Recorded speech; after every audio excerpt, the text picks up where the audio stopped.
Good morning, St. Mary's. I'm Bronwyn. And I'm Elfie. And a very special welcome to our first visiting group of students from the School of the Madeleine. We hope you had an amazing day and a fabulous visit. And in student life news, Friday night marked the Jewish New Year. Here are Shai and Madeline with more about this important celebration. Hey St. Mary's, Rosh Hashanah is the Jewish New Year celebration that takes place every year between September and October. It is one of the most important holidays in the Jewish calendar and kicks off the High Holy Day season, a period of 10 days between the New Year and Day of Atonement, considered the most sacred for Jews around the world. This year, we will be celebrating Rosh Hashanah in the chapel on Wednesday, September 20th, during mandatory study. Come to learn, sing, and eat. Shana Tova Umetuka. Back to you, Bronwyn.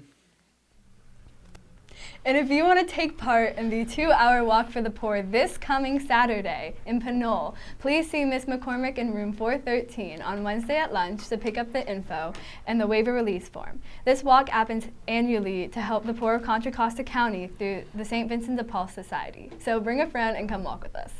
Inclusive Community continues to look at Latinx Heritage Month. Here's Cassie with more. Hi everyone, it's Sophia and Cassie from Inclusive Community, and we're here today to talk about Latinx History Month, which is celebrated from Friday, September 15th to Sunday, October 15th. Starting as a week-long occasion in 1968, President Lyndon Johnson recognized people of Hispanic descent. And 20 years later, President Ronald Reagan turned it into a month-long celebration.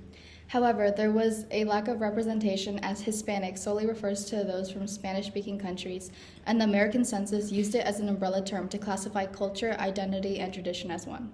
The word itself alienates indigenous and Afro-Latino communities who have historically resisted against Spanish colonization. As a result, the term Latinx has become popularized and widely used due to its inclusivity. Stay tuned in the future to see other inclusive community members highlighting important Latinx people from all around the world. Thank you, and back to announcements.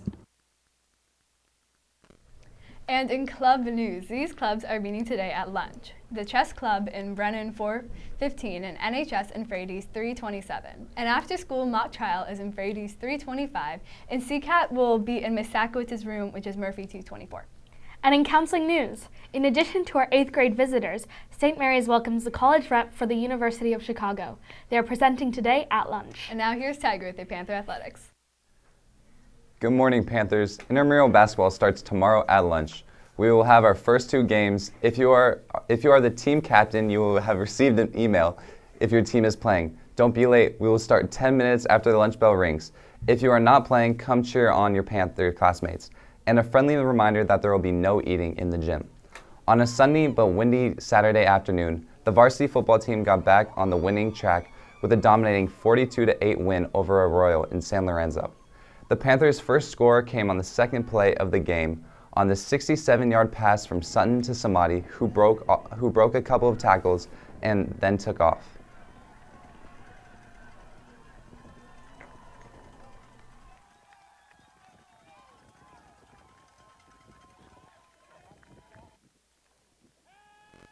Throughout the game, the defense was stifling, whether at the line of scrimmage, forcing sacks or fumbles, or in the secondary, breaking up pass plays or getting huge interceptions.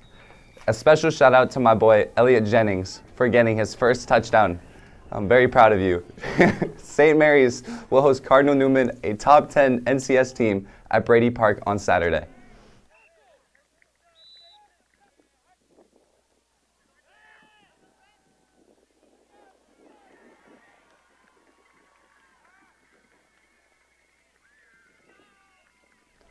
Highlighted by historically fast times from senior Colin Kopchik, 8th place overall, and junior Javin Smith, 9th place overall, the St. Mary's cross-country teams ran, grinded, and fought their way to a trio of team plaques and a bevy of individual medals at the 20th Annual Farmers Invitational on Saturday at Hayward High School. The men went on to capture 2nd place overall. The varsity girls, still running without their best 7, still managed a respectable 6th place, finishing in the varsity race. Once again, senior Annika Punz was the team's top finisher, placing 3rd overall. Overall, the Panthers teams finished 2nd overall in the boys varsity, boys juniors varsity, and girls junior varsity race, and 3rd overall in the freshman boys race. Congratulations to all the runners and coaches on a great meet. And last night, here at Hagler Court, the Albany Cougars swept the St. Mary's, winning all 3 matches in women's volleyball. Our varsity team was up 2-0 before Albany rallied to win the last 3, including the thrilling 4th and 5th sets.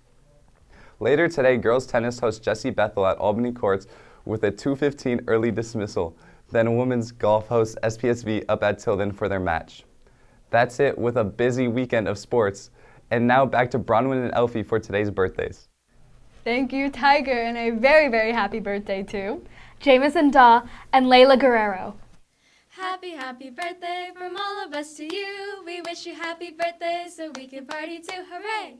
And as we start the week, we have some chicken nachos, beef or turkey burgers, roasted artichokes, and much, much, much more for lunch today in the Shea Cafe. That's it for today. Have a great day, St. Mary's.